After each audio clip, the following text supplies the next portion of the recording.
Hello, hello, Global Hack Week. How is everyone doing today?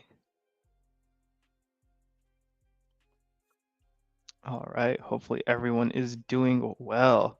So I'm very excited to start this brand new um, stream called Paper of the Month. And this will basically just be going over sort of research papers, really interesting stuff that's going on in the research space, I guess.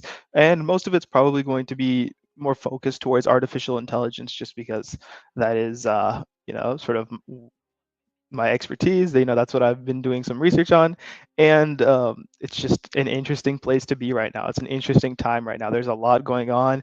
It is accelerating at a very, very quick pace. So hopefully you all are ready to dive in. Hello, Quackers and Cheese. I remember you from a few other streams as well, so it's great to see you're back. I think we might have a few other familiar faces as well, so it is great to see some familiar, or I guess not really faces, but familiar usernames in the chat. All right.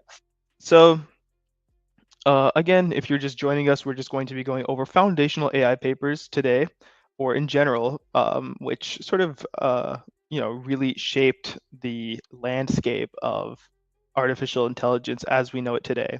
So we're just going to be going over again. Today specifically, we're probably going to be going over around 3 or 4 papers, just depends how many we get to. And those are really just going to be sort of the most impactful papers that I want to really focus on, right? The ones that had maybe the largest impact as far as what or where artificial intelligence is today. And the question of what actually makes a paper impactful is, there's a lot of debate, right? Is it something that was a really big breakthrough that could change the direction of research altogether? Or is it just by like citations, right? How many people in the community, how many researchers in the community adopted this paper and actually referred to this paper within their own? So was it something that really started a new branch almost of research? So again, there's different sort of there's debate on what actually makes a paper impactful because it is such a subjective term itself. But really, those are sort of the two criteria which we're going to go by today. So really, how big of a paradigm shift did it make, and sort of how many citations does it really have, or the community adoption aspect. And I was just curious to know. So for everybody who is here on the stream, again, feel free to put anything in the chat. I am curious to know what you think would be considered more impactful. Would you consider impact by sort of number of citations that a research paper has, or the sort of breakthroughs that actually change the direction of research altogether? And if you could just put your answer in the chat, that would be perfect. I just want to sort of get an idea of what people think. And again, there's no right or wrong answer here. It is, again, just a question of what actually makes a paper impactful. And once again, it is a very subjective matter. So no right or wrong answers here. All right, we've got Yiben or why Ben saying the breakthroughs in their opinion.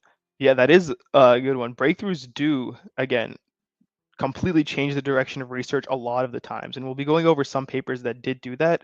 So that is definitely a good one. Another one is, of course, the citations do make a large impact as well. Yes, they do.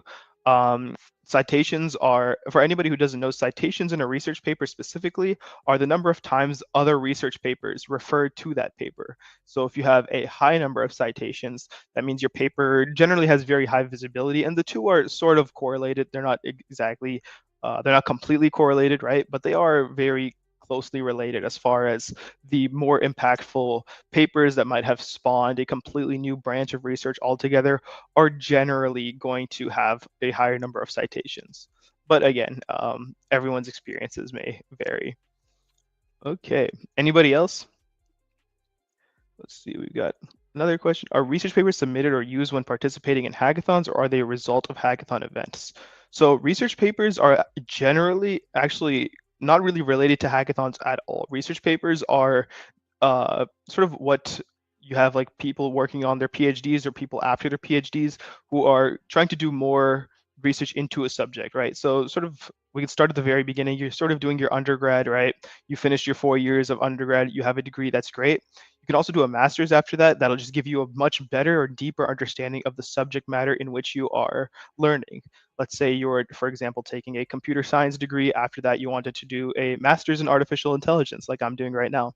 You could totally do that. You'll have a very good understanding of artificial intelligence specifically, because again, it is a more specific domain of computer science.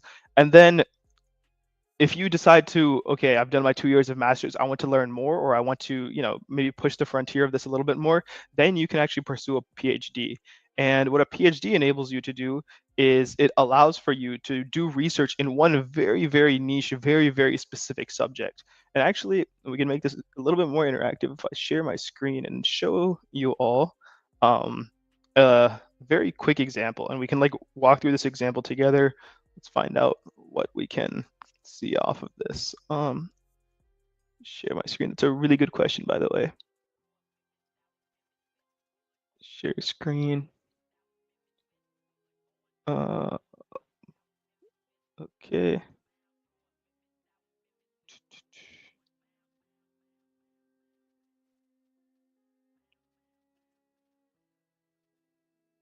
Okay, so let's take like a research paper. So what's like a recently published research paper? Uh, Let me think.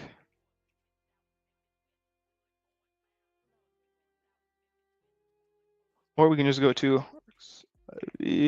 okay, so this right here is an ePrint archive where basically you'll have it's like a distribution service for a ton of different research papers. This is a great resource if you ever are interested in just going and taking a look at a bunch of different research papers, right?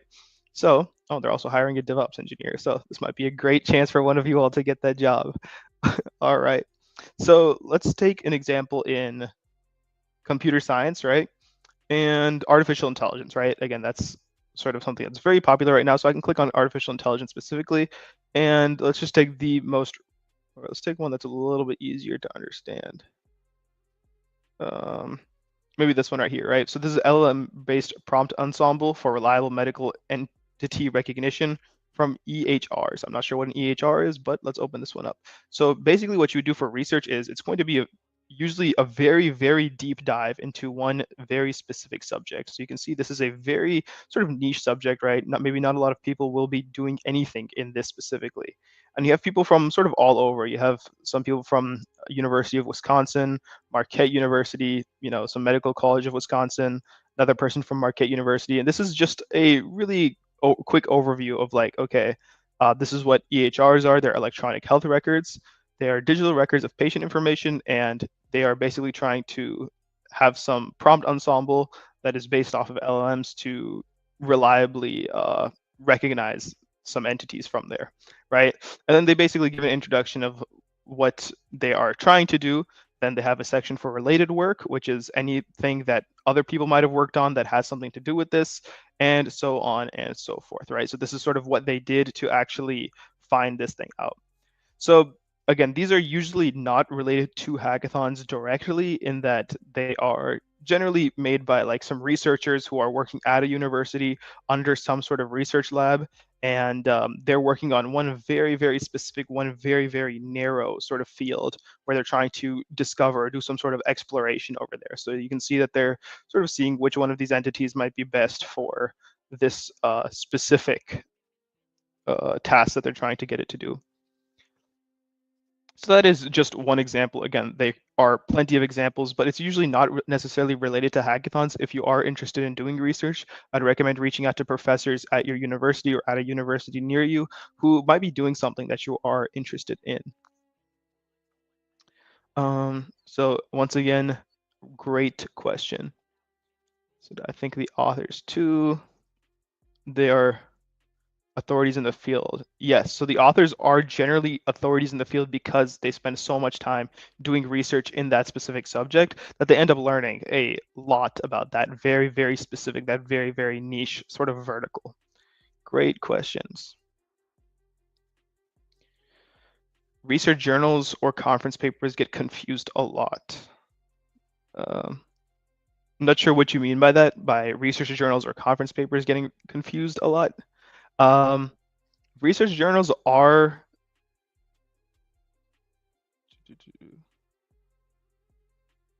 Let's go with the paper. Oh, okay. Yeah, sure. I will try zooming in a little bit more. All right. Yeah, so for research journals and conference papers, those are also generally like in order to present a research paper, you'll have to go to a conference in order for it to be added to some, archive. So that is good. All right. So if there are no more questions, we can continue. So what I'm thinking is for this specific workshop, it'll be a little bit longer. I feel like if we do decide to make this a recurring series where we are doing more papers of the month and just focusing on one specific paper, um, we will probably shorten it to maybe 1 hour at the very most and explore two papers.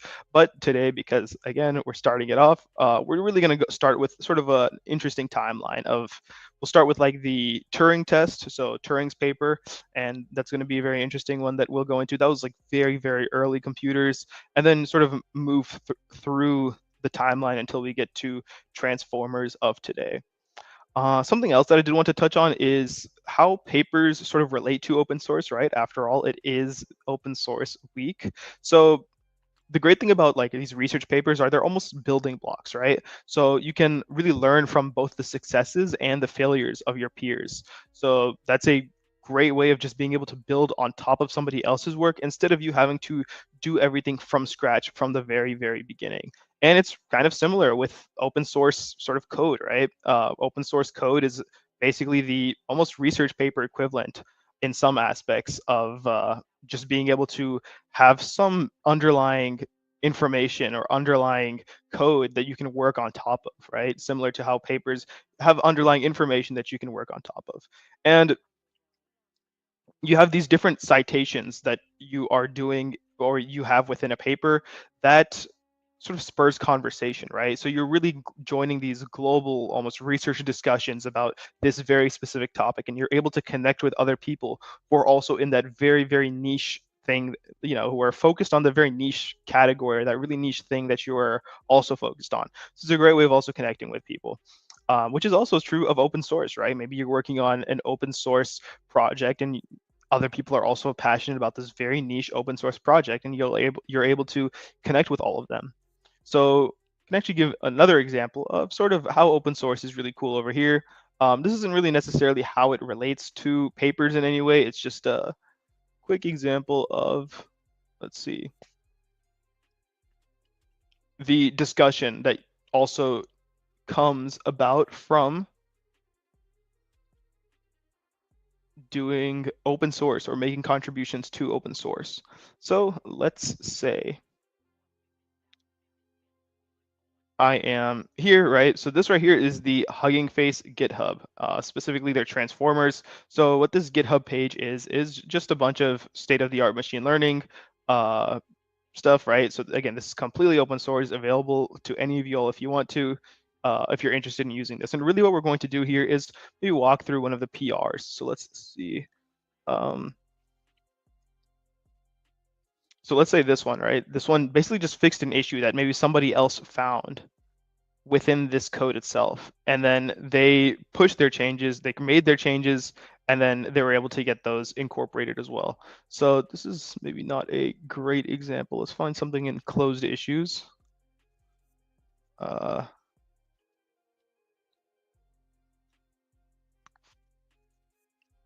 this one was closed very recently, and not for a good reason. Okay. Some of these are feature requests. So again, a lot of these are going to be closed and not for just because like they were either somebody didn't understand what was going on or something else. But a lot of the times what happens is you have like this really long issue right here, right? Where they had some very specific issue. We're not too worried about the issue itself. And let me zoom in a little bit more just so that you can see it. Okay.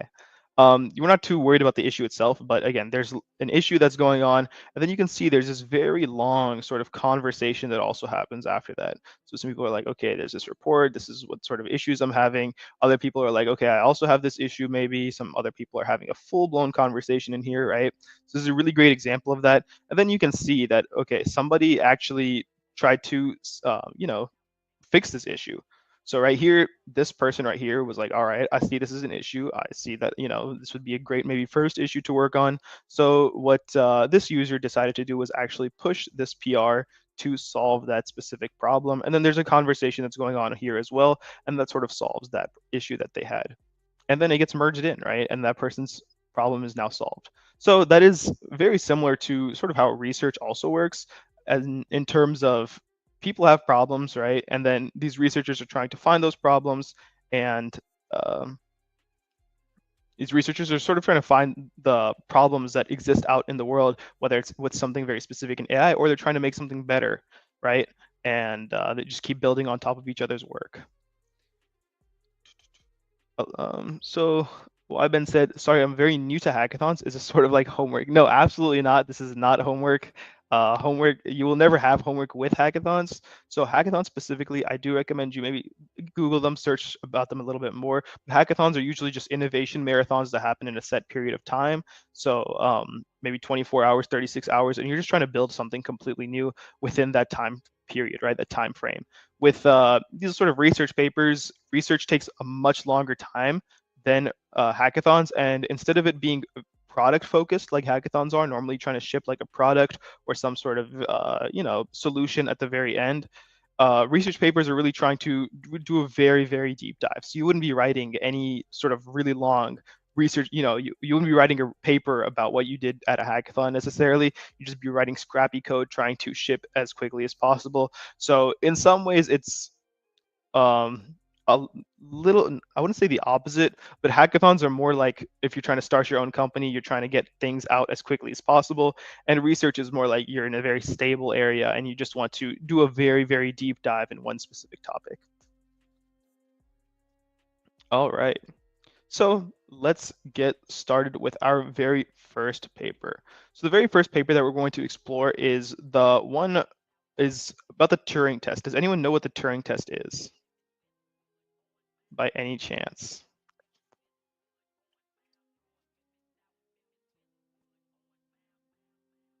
I'll give you a couple seconds. And as far as hackathons, it is normally a competition that's around 24 hours long or 36 hours long or however long. There are usually prizes for specific challenges or different maybe sponsors, different categories, and ChatGPT is generally allowed. I think most people know that they can't really stop anybody from using ChatGPT anymore, so it's actually encouraged because that is normally what you'd end up using once you do go into industry. So, Quackers and Cheese said Turing test is a computer that can fool you into thinking they're human, and that is absolutely right. It actually started off as sort of a game, right, where you have three different people. You have like a person A, person B, and then sort of like somebody who's sitting on the side, sort of watching them and just making sure that they're having their conversation. And it started off as this sort of game, but then it eventually evolved to being uh, a sort of analogy for, okay, is a computer smart enough, or can you tell the difference between a computer and a human being? And honestly, I believe that was passed like a long time ago where the Turing test was actually defeated.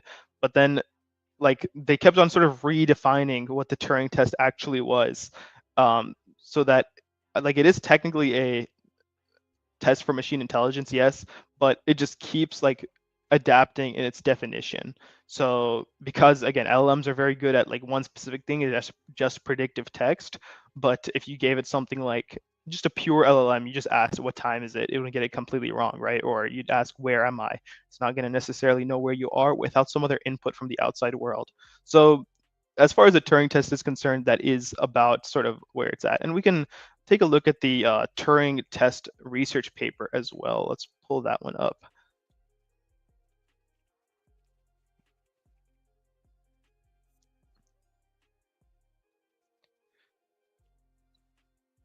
So again, this was from a long time ago by Alan Turing, and it was like 1950 when this was published. So this is again a very sort of old paper. Let me stop screen sharing this. Share the correct thing.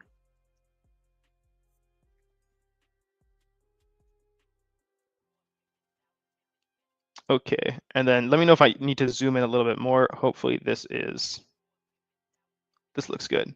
So again, this is sort of how the research paper looked back then, and it was only Alan Turing. You can tell that it was slightly different back then as far as publishing a paper, but in this case, again, he just sort of proposed an imitation game where he wanted to consider the question, can machines think, right? And again, this is also structured very similarly to how sort of modern ones are also structured, right? You have sort of introduction, sort of methods, et cetera, et cetera. So over here, let's see.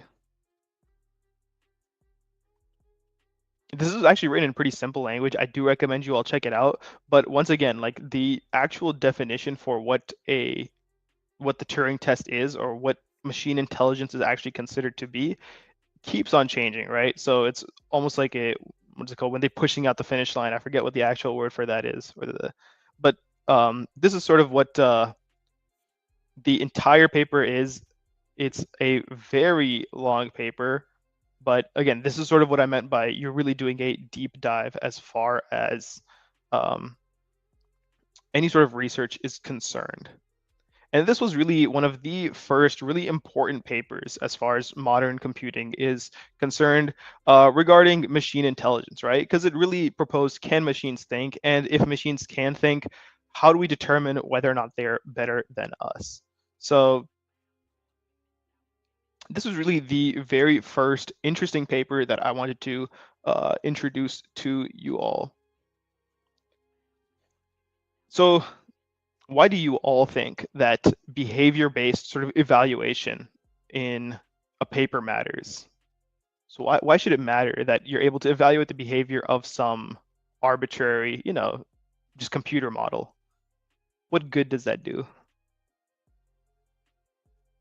Again, this is a really open-ended question. There's no right or wrong answers necessarily. I'm just curious to know how sort of you all think, what you all think is correct.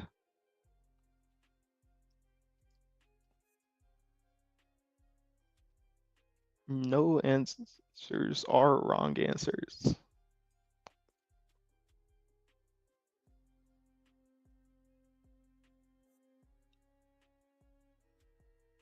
So again, this is really just a discussion, and I'm asking why does sort of behavior-based evaluation for a computer matter? So why would it matter that, a computer can or cannot speak like a human? And you can think as far as like modern times too. Like why is it important that we have LLMs as opposed to maybe just Googling things like we did in way back in the past?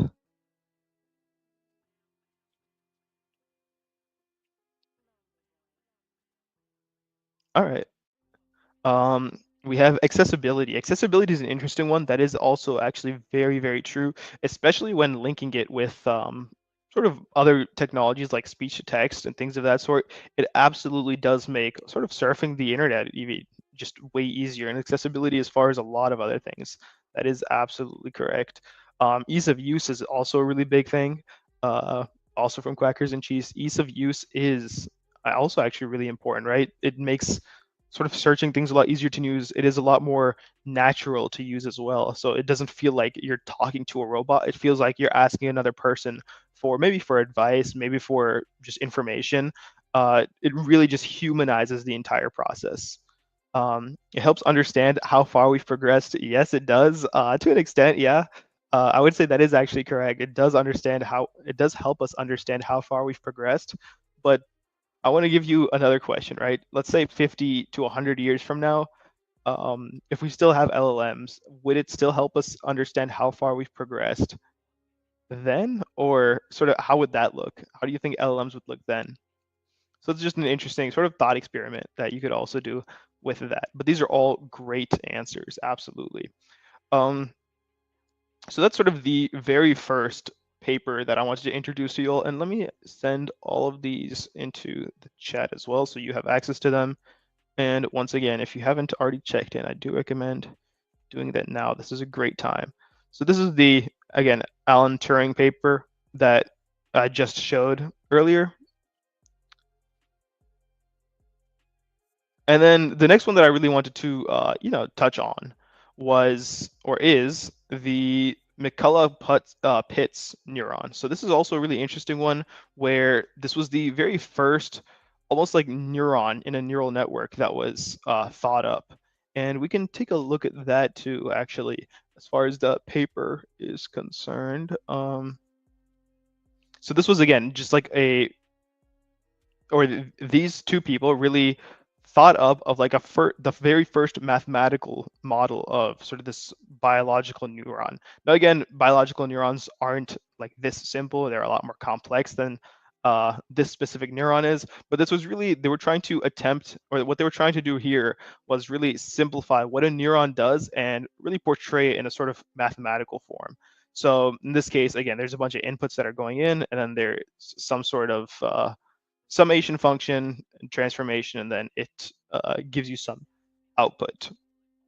So let's take a look at that paper real quick. Let me find my screen.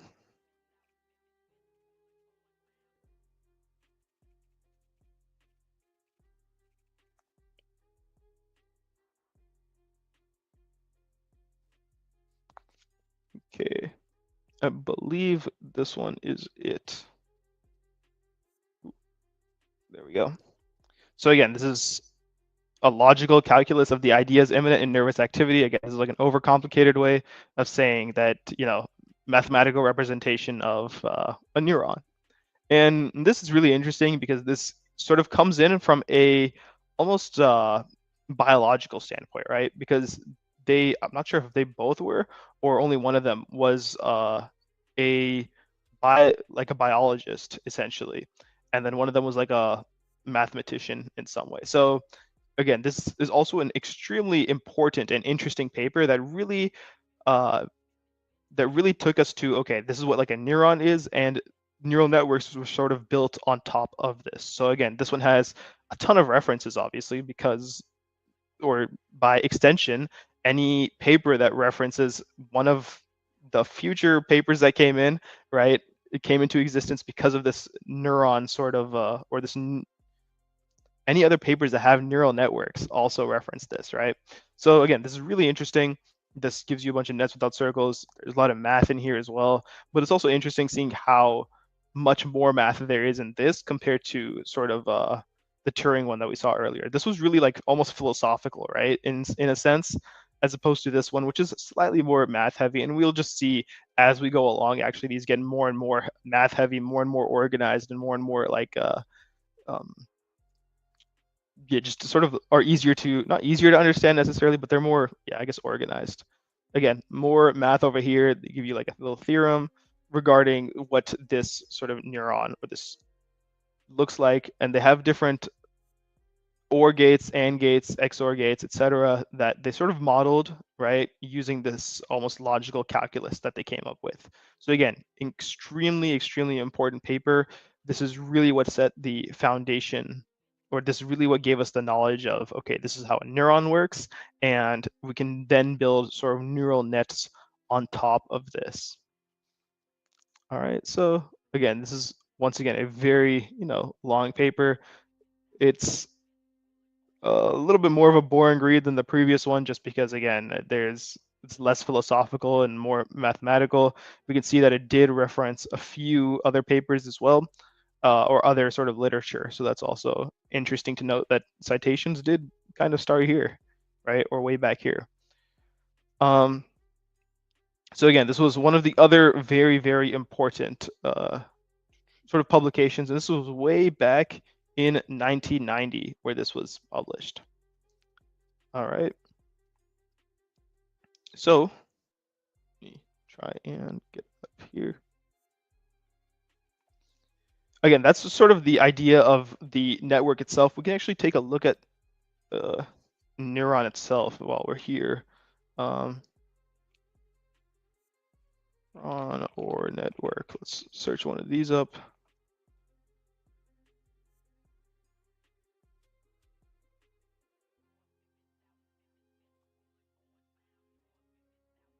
In machine learning.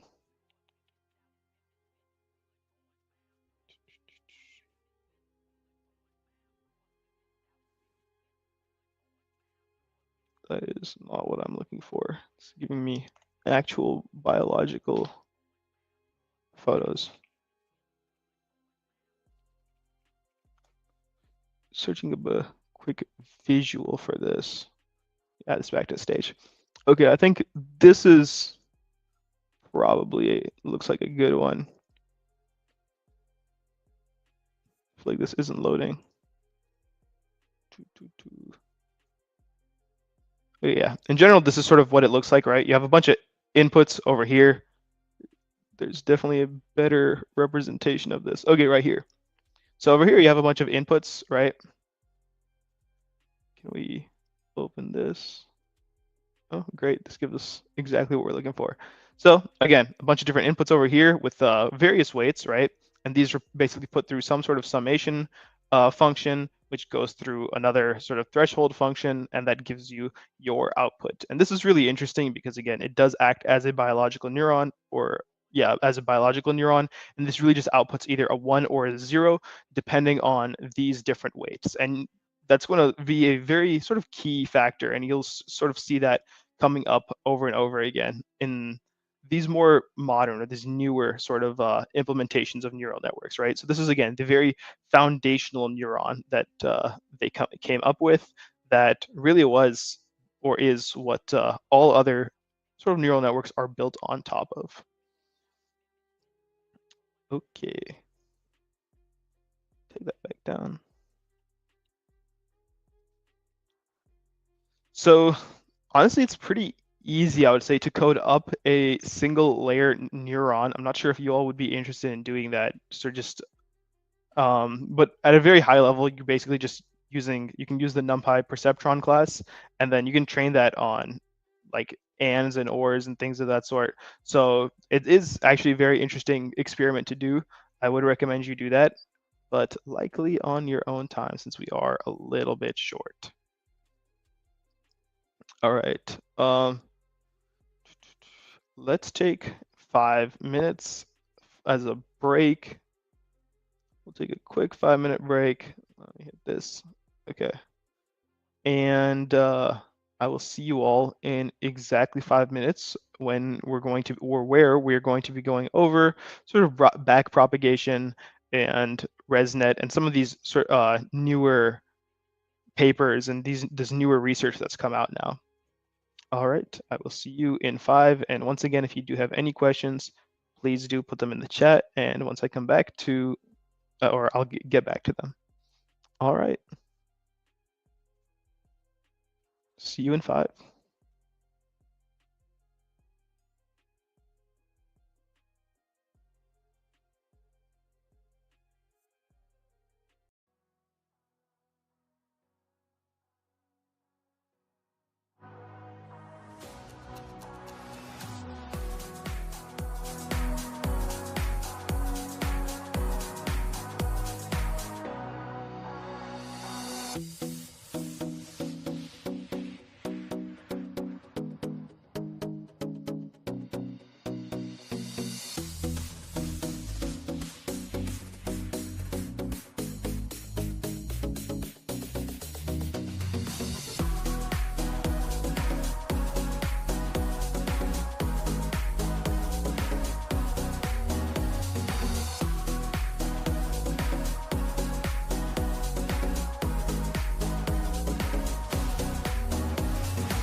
All right. I am back. Hopefully you all are too. Let me,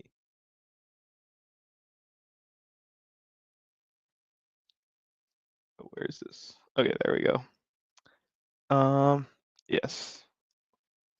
Okay, looks like we haven't had any other questions or anything else in the chat, which is all right.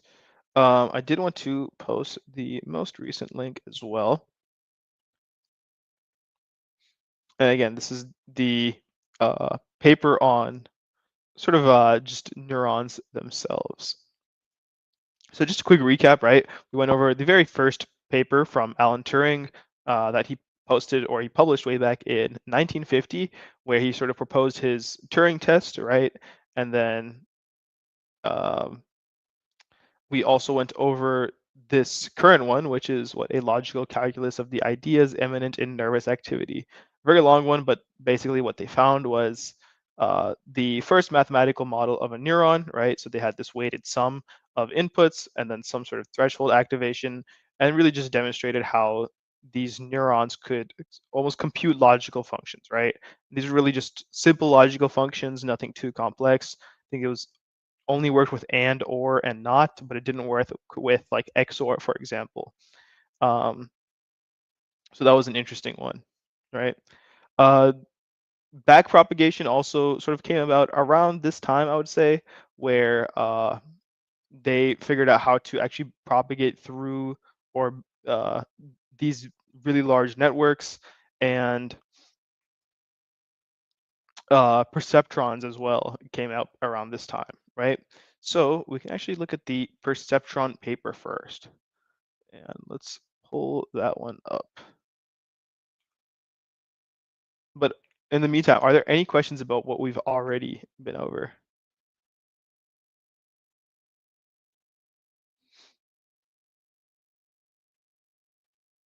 Okay, that is all right. So again, this one right here is for the perceptron specifically. And the perceptron is interesting because again, it is a, as it says over here, probabilistic model for information storage and organization in the brain. Now, again, this one probably had a little bit more math, slightly more organized, more complex sort of diagrams as far as the actual paper itself is concerned, right? Uh, but so you can see slightly more complex math around here, and it had like references as well. It should have a bunch of references, a lot of diagrams in here as well on the very bottom. But again, this was also a very interesting and actually very impactful paper as well, right? So for this paper specifically, this really just described the perceptron, and the perceptron just it was like the very first neural network that could really learn sort of weight adjustments based off of its own based off of updating itself, right? So it sees some error and then it updates itself. And over here, they actually demonstrated how this could learn, right, in quotes, sort of tasks based off very simple classification stuff. Should be in here somewhere where these they're trying to just distinguish different patterns on a very simple grid, on like I think it was like 20 by 20 grid. So trying to find where they did that exactly, but it is in here where they're actually trying to find the difference between like these patterns, right? And they really just over here built some very simple hardware prototype, and they ran experiments on actual data that they generated themselves. And this is really important, right? Because it actually sparked a lot of more funding in the late 1950s for AI specifically, but it also exposed some limitations of AI, right? They said, okay, AI itself cannot really solve any very, very complex tasks, or I wouldn't say very complex tasks, but it couldn't solve anything that's not linearly separable, like an XOR function, for example. So that really led to the first almost AI winter, right? AI winter being in quotes, where there was no progress really being made in AI after that. And it really introduced also the idea of learning information from data instead of hand coded rules, right? So instead of actually writing all these like if blocks saying that, hey, if this, then this, or while this, then this, right? Instead of doing all that, it was basically like, okay, if we give this thing just information and have this thing basically fix itself, what can it figure out? And that's when it really, that's what really sparked almost this uh, optimism, but also this next AI winter because of the fact that it couldn't really solve anything too complicated. Quackers and Cheese said like training. I'm not sure what that was in reference to, but I'm assuming yes, like training. Let's try and find where it gave us a very quick overview of what was going on. Uh, so again, this is for higher organs for perceptual recognition. So how is information sensed, right? In what form is it remembered, and how does information contained in storage influence recognition and behavior? So this sort of like this was really just mapping how do humans think, right? Not just one specific neuron, but their entire brains to maybe translating to how a machine can possibly think. Um, Training neurons by adjusting weights with probabilities, training the model. Yes, absolutely. So this is sort of what this entire thing was about, right? If we just give the thing a bunch of data, it can sort of adjust its own weights on its like itself in order to train the model, as I said. So yes, exactly. So this was again a very, very important paper as well as you all probably can assume, right? Because it had all of that going for it. Okay. Um, we also have the first paper that sort of introduced, I would say, introduced in some ways back propagation as well, right? So again, this was just as far as storage itself. Um, it created a perceptron for, storing weights of a specific model. Then you have one that also introduced sort of back propagation to learn different representations, okay?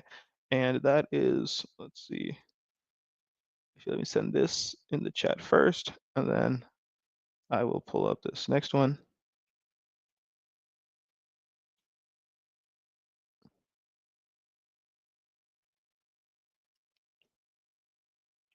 It was learning representations,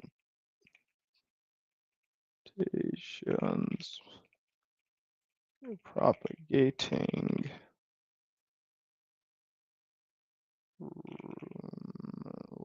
heart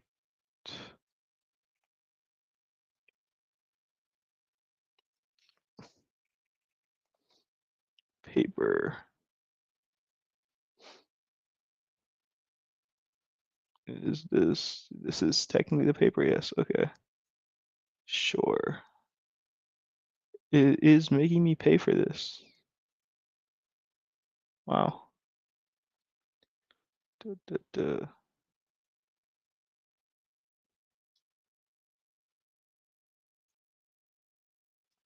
Oh, I see a PDF. Amazing. Okay. So this is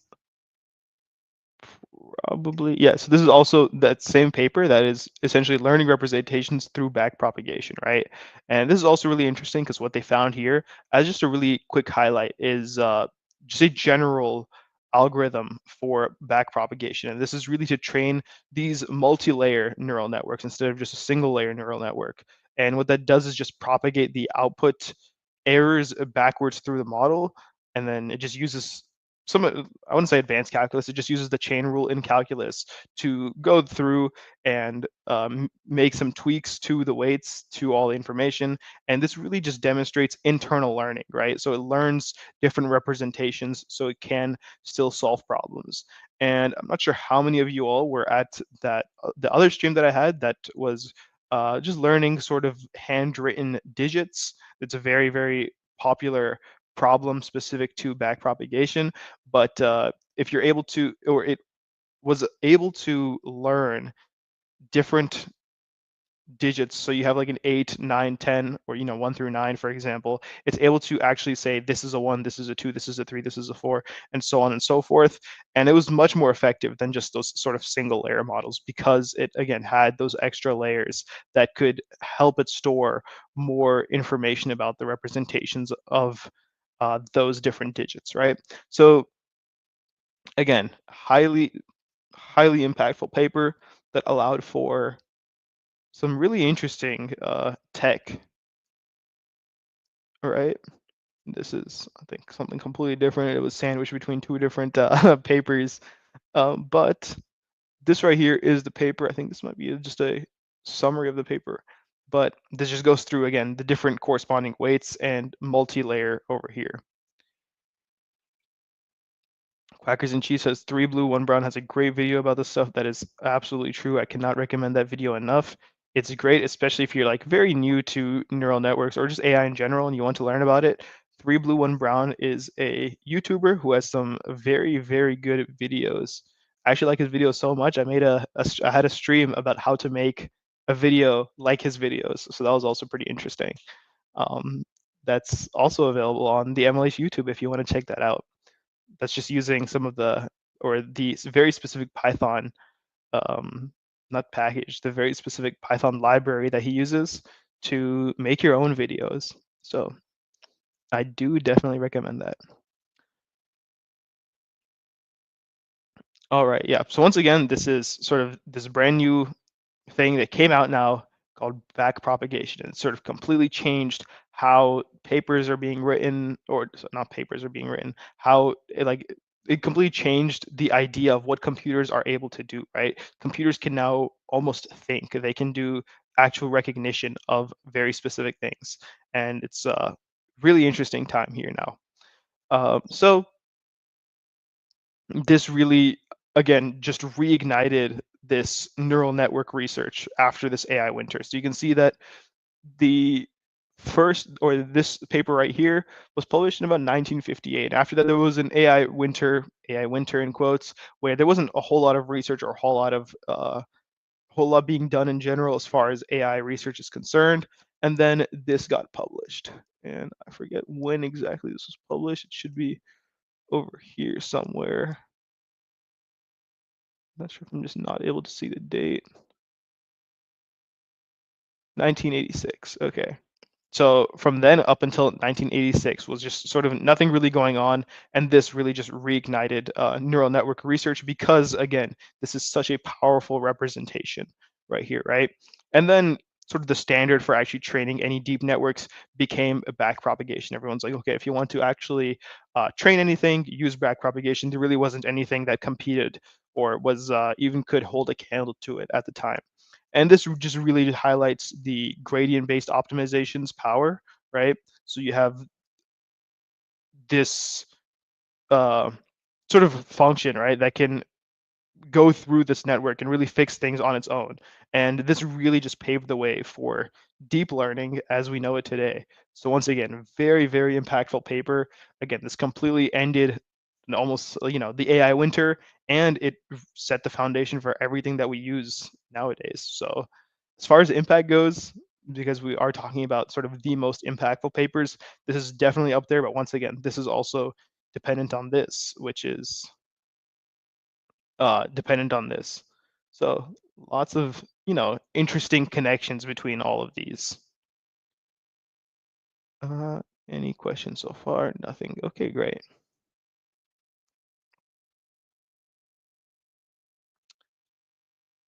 I want to give it a couple minutes now for like you all to sort of digest this information, right? I know it was a lot of stuff that I just threw at you. As far as these papers go, let me actually send this one. Is this the correct one? Yes. Let me send this one in the chat as well, so you have access to it. But once again, I do recommend maybe not reading the entire paper, but just skimming over it, seeing what it's about. Maybe doing a quick Google search and just seeing sort of what the impact of it is today, even, right? So I want to give some time for you all to digest this information and just like an open, almost just maybe Q&A if anyone has any questions. We'll give that maybe a couple minutes and then move on at the top of the hour if not.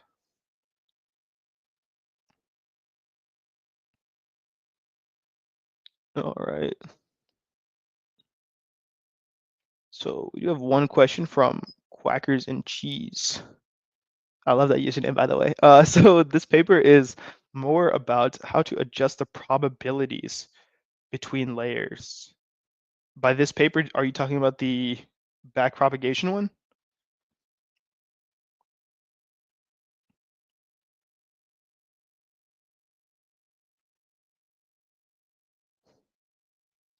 So there were really two that were sort of adjusting probabilities. Again, there was one that was just a singular neuron, and that was the, again, this logical calculus of ideas and nervous activity. And then there's this perceptron where you're actually uh, you are technically adjusting different weights within here, but it is again a very, very simplistic model, like a very simple model where it just has a singular like output, right?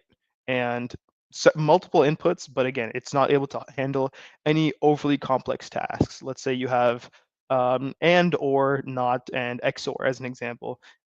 This specific model, the perceptron, can take care of ands, it can take care of ors, it can take care of not, but it isn't able to calculate any XOR sort of any XOR. Let me find where it did that. Should be able to do like Command F this thing, XOR, and that's not going to help. Um, or not. How about not? Not would be a good one. There's still 50. Okay, this is gonna take a while, but let's try and find.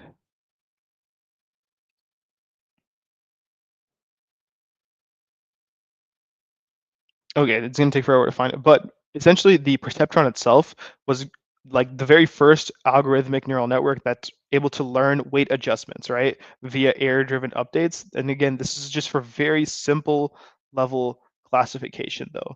And then it was able to find out that, okay, like we does have some limitations, right?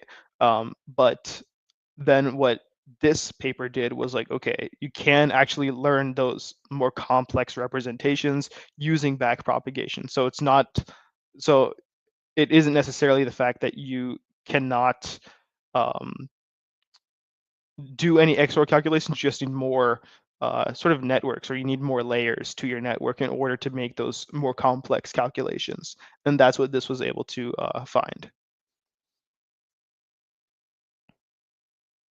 So yeah, this one does go deep multi-layer. It's not just a singular layer, but as far as actually adjusting probabilities between layers, this one does touch on sort of the math behind going through all the layers itself, but it really, the main thing that it introduced was the fact that you can add or you can stack more layers using the chain rule and then propagate through it and back forward.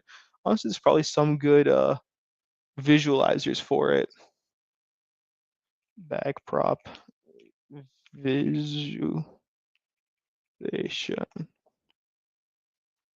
Cool, they got a backprop visualizer right here. Let's see what this thing wants. And hide this. Back propagation. Okay.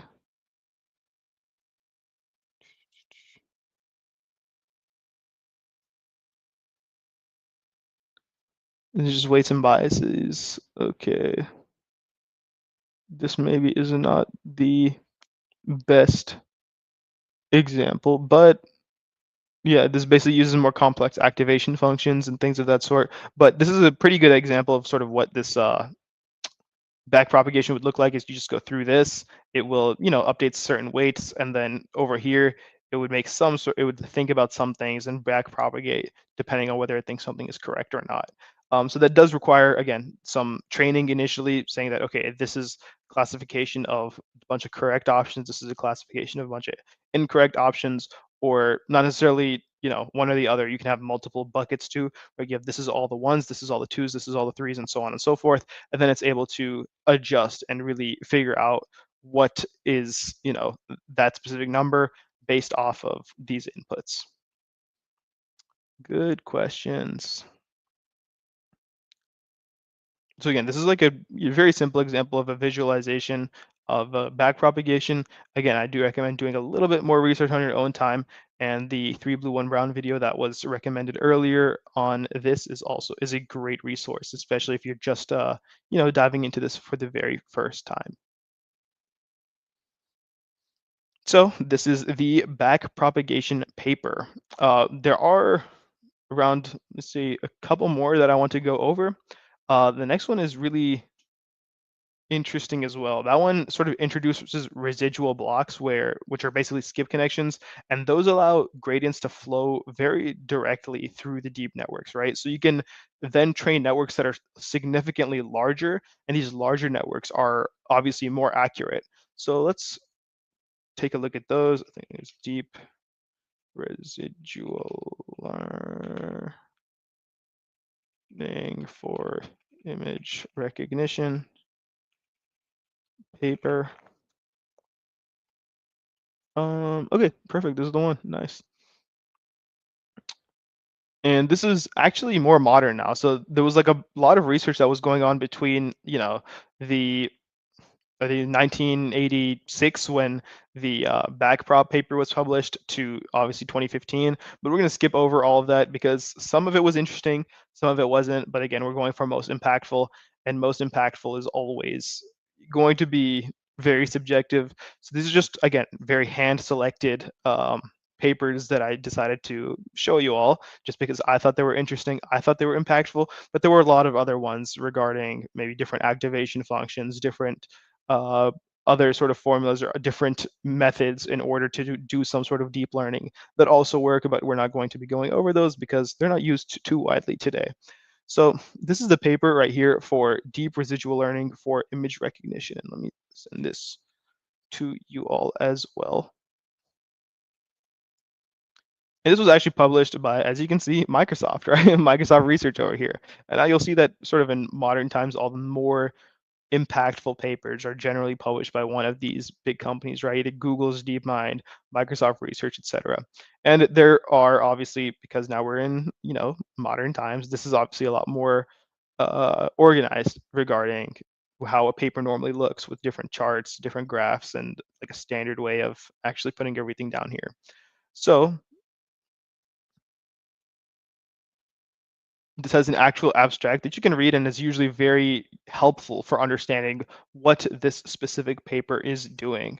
So this is just saying that okay, deeper neural networks are more difficult to train. So this right here is saying okay, this is a residual learning framework, which makes training that are substantially deeper than those used previously, and they are reformulating layers as learning residual functions, and have some evidence over here. They are using the ImageNet data set, which you all actually have access to. It is all open source, and using a depth of up to 152 layers. So this is significantly deeper than the nets that were used previously and lower complexity at the same time. So again, very interesting paper. Always check out the abstract if you're looking at any of these papers. Everything else is usually just fluff, like after that, or not fluff, but it's just, a lot more deeper dive than you normally need to go into if you are checking out a paper. But again, this one's really interesting. They trained networks up to 152 layers and were able to get very, very accurate results on ImageNet.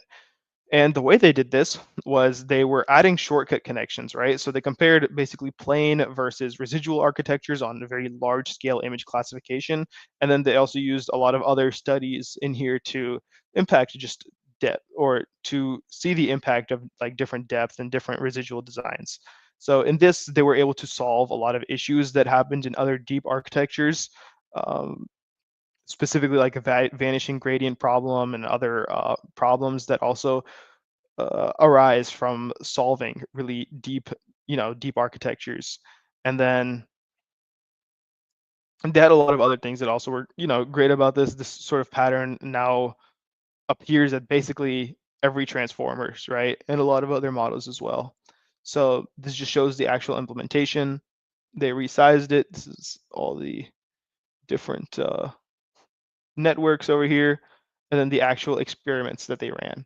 So if you look at these charts, they're hopefully pretty clear regarding, okay, 32 layer has a or 34 layer actually has a higher error percentage than the 18 layer, depending on how many iterations it goes through, and then so on and so forth.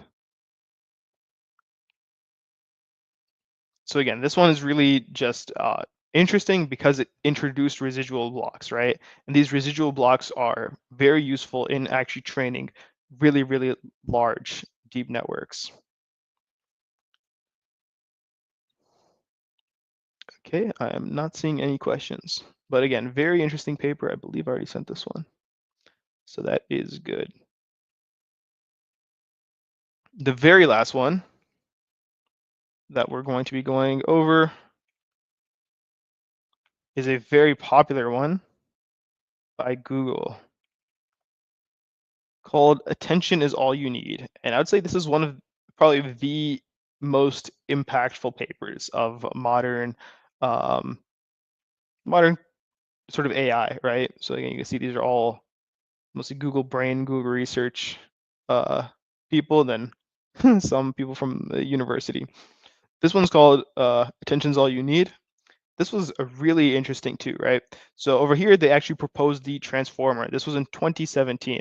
And this was based only on attention mechanisms. So over here, you didn't need any recurrence or convolution for sequence modeling that you normally would have with any other with papers that were actually published before this. And basically what that means is, again, a simpler architecture, you are working on just focusing on a specific sub part of the text at a time instead of like the entire thing at once. And again, they had very good translation results actually over here with with much lower compute time. So we can look at the actual or what the actual architecture of this thing here was. Use scaled dot product attention, multi-head attention, and the applications in the model specifically over here. And again, this is a pretty long paper, but the gist of it is that they were able to really reduce the amount of compute power that they needed to do any sort of translation. And this is actually what Google Translate was based off of once they found this out, because they're like, oh wow, this is really impressive and really interesting stuff right here. So they trained this on really large translation data, and then just compared this data to other uh, sort of standard LSTM based models. We could probably see that somewhere at the very bottom. The comparison. These are different variations on this architecture. This is English parsing and the different scores. Conclusion.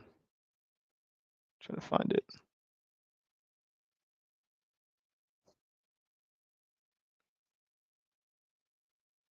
Yeah, right here. So they're able to get much better scores than specifically in English to German over here and English to French, right? At much lower training costs than they would otherwise.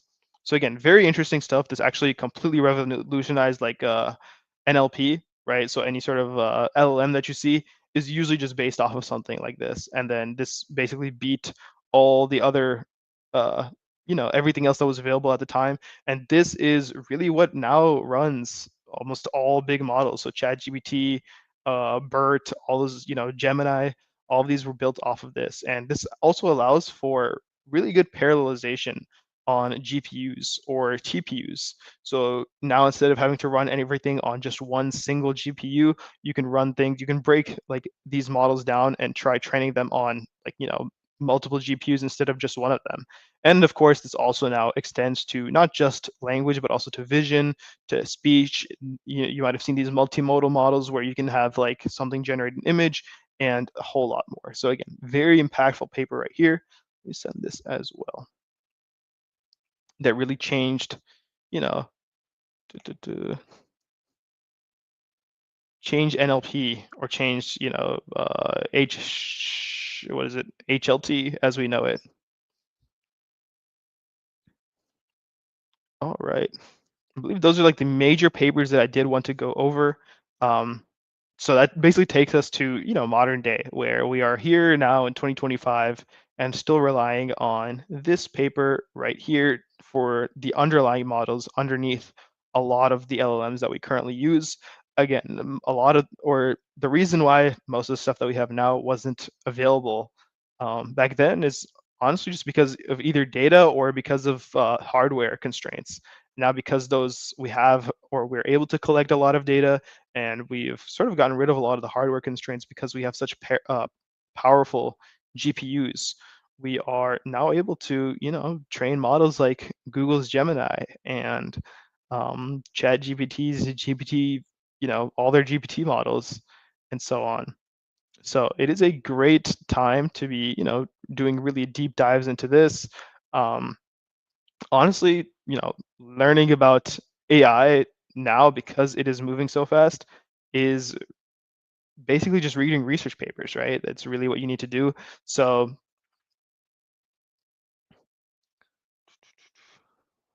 yeah, again, so we started off at where just Alan Turing's very, his initial paper, very philosophical paper. He could not have predicted that computers would get to where they are today.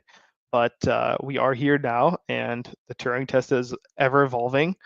Um, we also then got the very first neural sort of net, just a biological uh, or a logical representation of what happens in like a neuron, an actual brain. Then we got the perceptron, and the perceptron sort of led to almost the back propagation, and then back propagation led to deep residual learning, and then that led to this brand new attention paper and GPT as we know it. So sort of a quick run through history of machine learning and artificial intelligence as it stands today. There are a lot of resources on this that are also available, but I did think it was interesting. Again, you could just go to you just go on the internet, right, and you can find out what the most up to date or the newest stuff, the newest learnings in artificial intelligence are. If you go to this link right here, um, and that is not just again for computer science or machine learning. They have papers in basically everything. So if you're also interested in like math, if you're interested in computer science, if you're interested in, I guess, quantitative finance or quantitative biology as well, all the information is here. This is usually this is the newest research that's being published out there. And honestly, it's great if you are honest in like a completely different field of like maybe computer science and you wanted to check out what's going on in like economics, for example, right? You could actually use a lot of the information that's over here as inspiration to make something that's completely new that might have not been done before at the intersection of maybe economics and computer science. So let's go with newest. Over here's a lot of AI stuff over here too now, but let's see. Residency matching programs. A lot of these now actually have to do with computer science, actually. So this, you can tell most of these are really great resources to also, connect with CS. Not sure if we want to go through all of these. Optimal prize design. Sure. Optimal prize design and parallel rank order contests. This is a two-stage game with multiple parallel rank order contests. And in each one, a contestant designer will set up a contest and determine a prize structure within a fixed budget in the first stage. Interesting. So it seems like optimal prize design. Yeah, but uh, overall, you could just take one of these, right, and then see how it can relate to something that you're working on, maybe, and incorporate one of these, and then you'd have basically the only version of that, or the only instance of that that might exist out on the internet, because again, it is based off of something so new. Um, that is the majority of what I wanted to go over. Now, I was thinking we could also do some specific code exercises regarding just first off the perceptron, maybe do a singular neuron as well, and then backpropagation, all that. But before that, I do want to answer any other questions that anyone might have. Anything at all.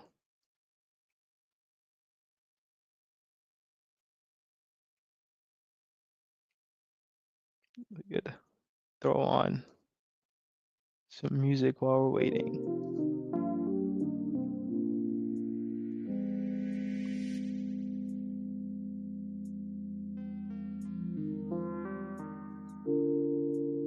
But again, CS is a great place to be right now, right? We're working with artificial intelligence. You all are as close to this as, most people can get. So I would highly recommend just reading through these papers. Some papers are more interesting than others, right? Some of them have nothing to do with anything anything you're interested in. Let's take an example over here. Specifically in artificial intelligence. But if we find over here, actually for me specifically, I think all this is very interesting, but maybe this right here, right? Attention enhanced, and I don't even know what this says. Some really complicated physics that have to do with artificial intelligence. We can honestly just read the paper for this too. It might not be the most interesting thing, might be very difficult, but yes, this is for a specific network that can solve partial differential equations. I didn't even know this existed. So again, this is something really cool, right? You could probably implement this if this thing worked. You could implement this, put it up on a website, charge people like $10 per, per solved problem, and there you go. You have a business idea. So you get some interesting information out of these, where sort of the state of artificial intelligence is right now, and just build from there. I'm not sure if this shows you how many citations any of these have gotten. I think it would be interesting to compare citations for each one of these. I also don't know if you can rank based off of citations. Show all entries.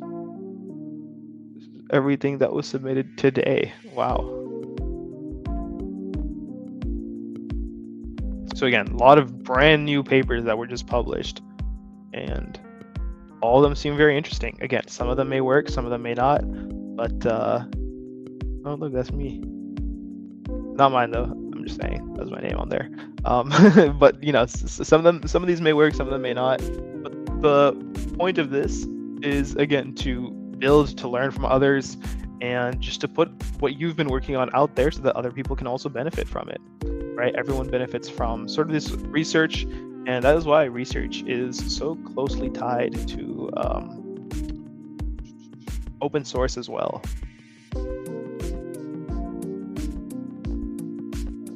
Back. Any other? Okay, looks like no more questions, which is great. Okay, in that case, let's give it around 10 minutes. Then we'll quickly do a coding exercise, because who doesn't love coding exercises, right? And we'll figure out, or I'll figure out what the coding exercise should be. I'm thinking we can either do, it just depends on how much time we have then,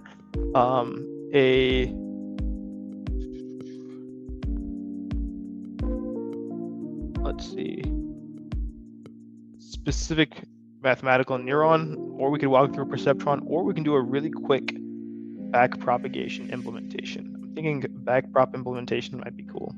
So we will work on that. Actually, let's do 5 minutes so that we have a little bit more time. All right. So I'll give you all another 5 minutes. Once again, please make sure to check in to this event if you have not done so already. And then we will continue. All right, see you in 5.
All right, hello, hello.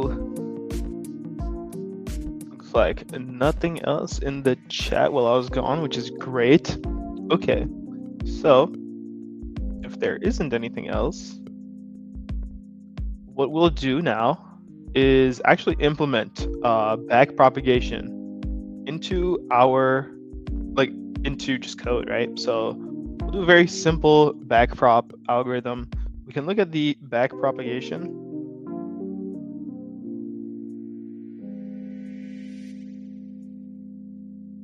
algorithm itself. I don't know if I'm sharing my screen.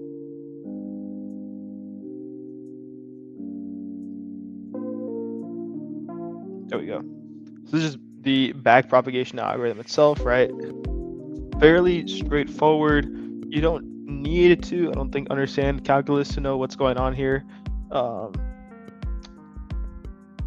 to a full extent. It is essentially just, again, all these different inputs.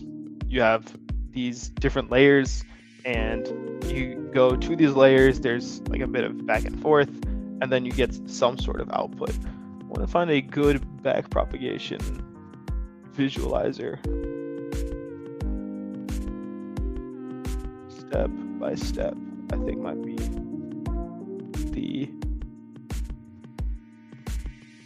idea here. Okay, so again, you have a bunch of different inputs. You have a hidden layer over here. There's a song playing in the background that I didn't. Okay, there we go. That's better.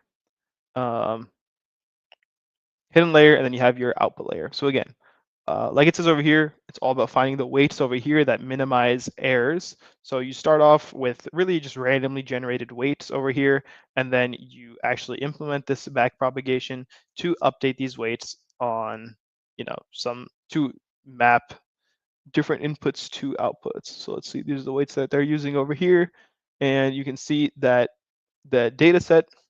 So this is just, they implemented the weights over here, and the data set being used in this instance has, what is this, one sample with 2 inputs and an output. So they're using 2 and 3 over here. So what you do to begin is you do a forward pass, right? So you use these weights and you do one forward pass, do some math over here, just matrix multiplication, and you get this right here. And this is just the information regarding the actual matrix multiplication. You can calculate the actual error over here. So again, this is just calculating the difference between actual output and predicted output. And once you're able to do that, then you just try reducing the error. So you go back, you make some changes, and you sort of just continue that loop over and over again until you're able to get your back propagation working. And again, this is just a lot of complicated math with some scary looking, stuff over here. I promise it is a lot easier than it looks. Mathematicians love overcomplicating every type of formula possible just to make themselves seem cool. But I promise you, this is actually very straightforward and easy to understand. Once again, I do highly recommend that one video from 3 Blue, 1 Brown to actually be able to do this. So this is actually a full visualization, which is exactly what I was looking for. If this thing runs. So you can see it's going through this, it's checking if this is correct or not, and then, back propagating, making changes to these different weights, and then makes the updates once again. So it just keeps on doing this. And you can see that these networks are usually like fully connected. You can have fully connected networks where each one of these sort of nodes in this network are connected to other nodes in the second layer. And that's what like a fully connected network or fully connected layers are. And this is really what it's doing, right? It's able to propagate through this thing, say, okay, this is everything that is correct, this is what's incorrect, and then go back and fix that again. So we're actually going to implement this in code. So let's do that. I'm going to open up my VS Code, and I recommend you all do too.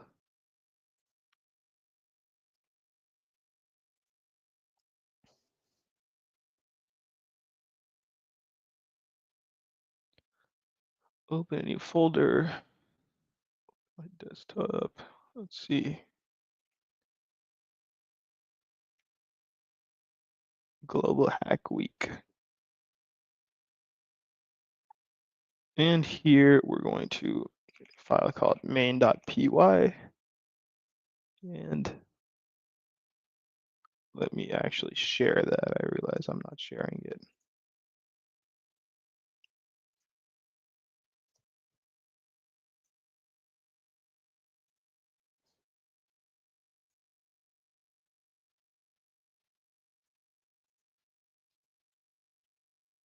Okay, honestly, we could just use Codium or Rue to complete this entire thing for us, but for the sake of actually walking you through this, I will avoid vibe coding this entire implementation.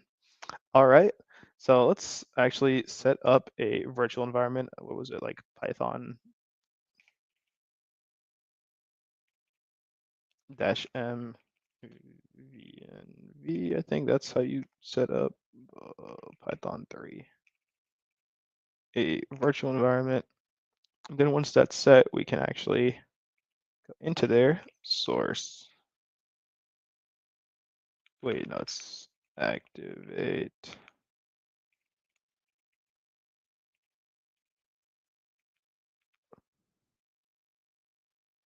No, it is source. That's Conda. Bin, oops, slash bin slash, what is this? Activate. There it is. Okay, now we are in our virtual environment that we created. So to actually create our neural network, I'm going to make it very simple. We're only going to make it like a maybe two-layer neural network right here, right? And this is going to be trained using backpropagation. So let's see, for this specifically, let's make it so it's like easier to do. We'll do it on like an XOR or data set, just so it's significantly easier. Obviously, you need to do our import. So import numpy as np, and then we want to start with our activation functions. Oh wow, this is going to help me out significantly. But this is our activation, and then we can have our actual sigmoid derivative over here, where we are taking the derivative in terms of the output and sigmoid. And these are functions that we'll be using during the actual neural network. So again, these are just predefined functions that we're going to be using to make our life a little bit easier. Let's do our loss function now. And let's call it mean squared error. True prediction is all this. And then we need the derivative as well. So this is the derivative of the mean squared error with respect to the prediction that we're going to be having. And again, these are going to be used in our actual neural network class. So well, this is doing everything for me, which is great. Again, if anyone has any questions or needs me to slow down, please do let me know. I admit I am going kind of fast, but hopefully you all have these tools installed and are able to keep up. So this, I'm pretty sure, does exactly what we wanted to do. Let me check.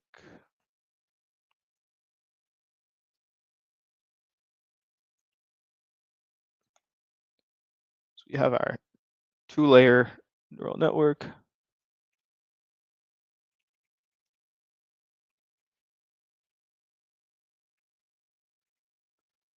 let's make sure everything here is correct. We have our weights. So again, these are random weights that we're initializing it to. Random bias that we're also initializing it to. So you don't need this necessarily. We could just set it to zeros, but we'll set it to anything we want. Again, this is our hidden outputs. This is our layers. And then this is our forward pass. So we start off with our first layer, right? And we do a forward pass on this right here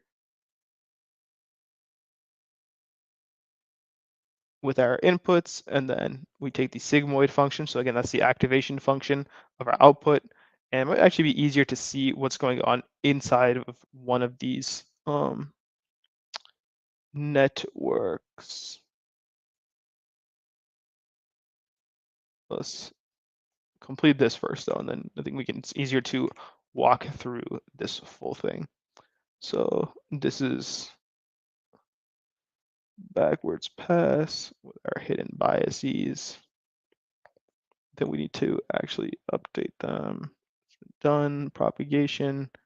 We can do our actual training on the number of epochs and the learning rate.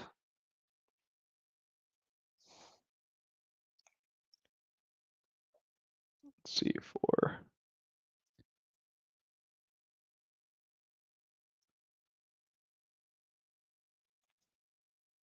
forward, backwards.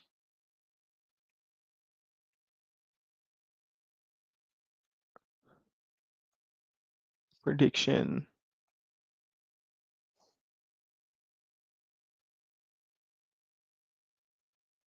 Okay, then we can do our example usage. Hopefully this does with XOR data. And this should actually be able to solve our XOR problem here. So let's give us our final predictions, and okay. This is a very simple, again, implementation of the backpropagation algorithm. I will walk through this. Let's first double check that everything works as expected.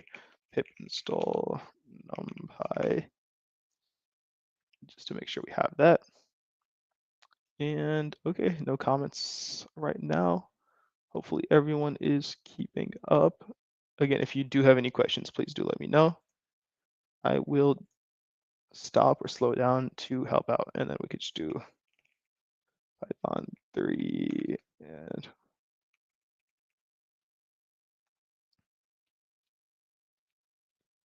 actually run this.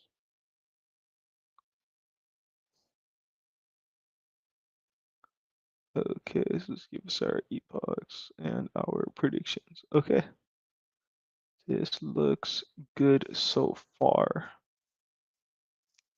Given 1,000 runs and 5.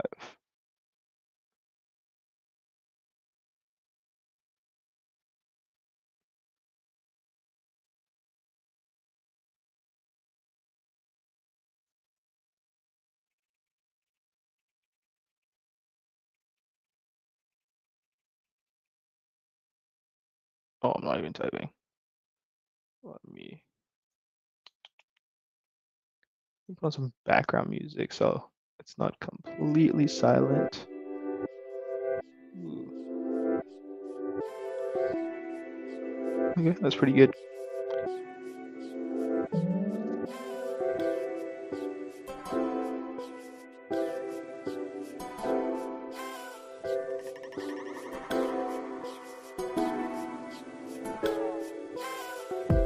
This. Oh gosh.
Okay.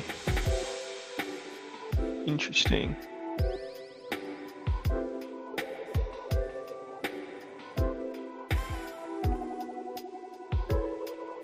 I am not getting the right outputs. It should give you, or give me 0110, but it is giving me 1010.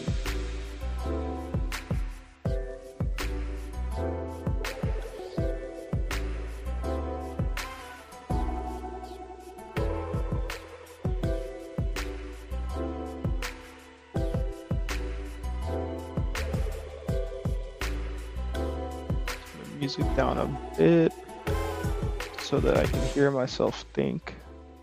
Okay, that's better.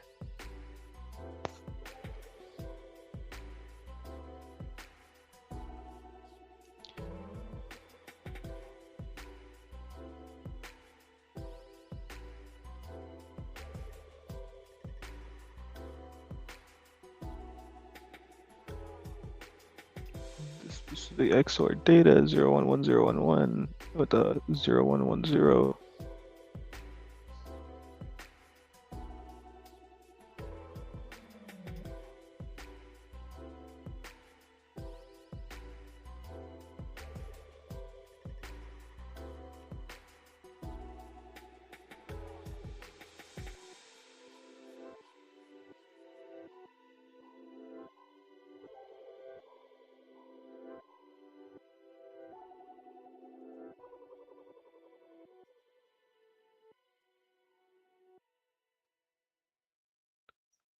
Loss is about stable.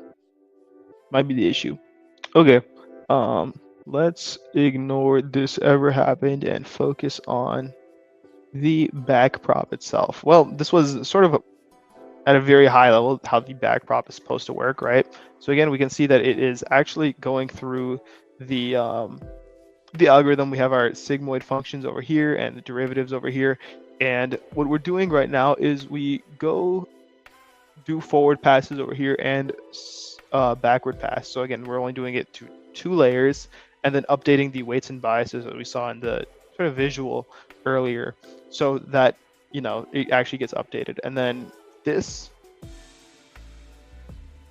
happens in this sort of training loop itself, right? So you keep on doing forward passes for each epoch over here, and then backward pass as well to make sure you're correcting everything.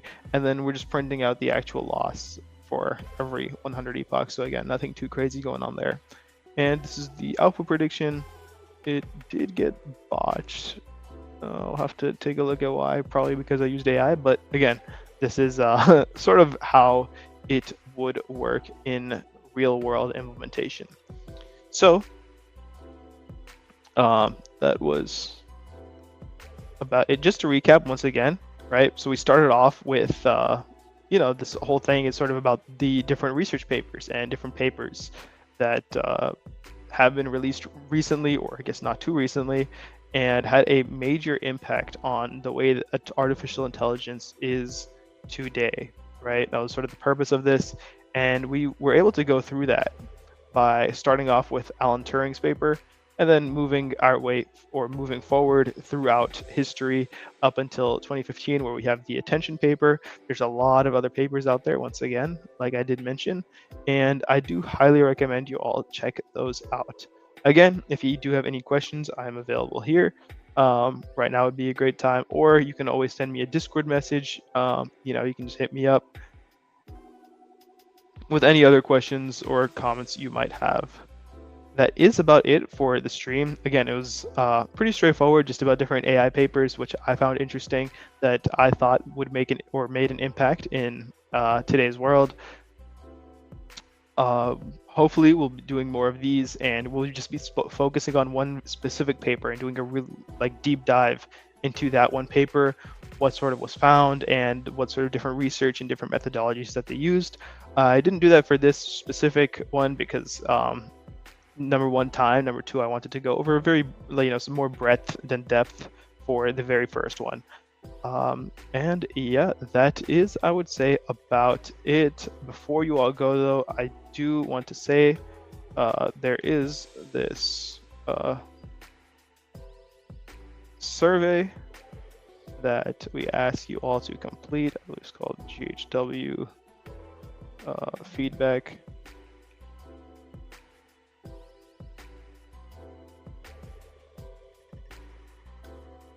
So let me just send this to you all.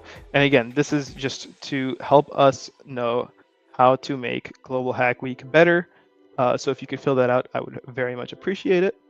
And that is about it. I'll stay around for a couple more minutes in case anybody has any questions, has anything they want to bring up, has any concerns. But that is, yeah, that is all.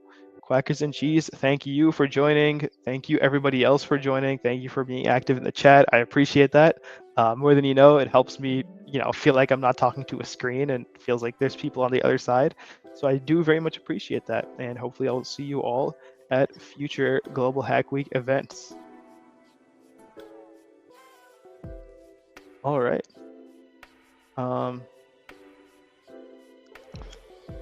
Good questions today. And let's see, looks like there isn't anything else. Yeah, once again, to close out, I would like to highlight, please do check out this link. Do check out the 3 Blue 1 Brown video that I referred to a couple times. And please complete this survey. And if you're able to do that, I appreciate it. And yeah, that is about it. All right, I'll hopefully see you all at the next Global Hack Week then, if there are no comments. Bye, everyone.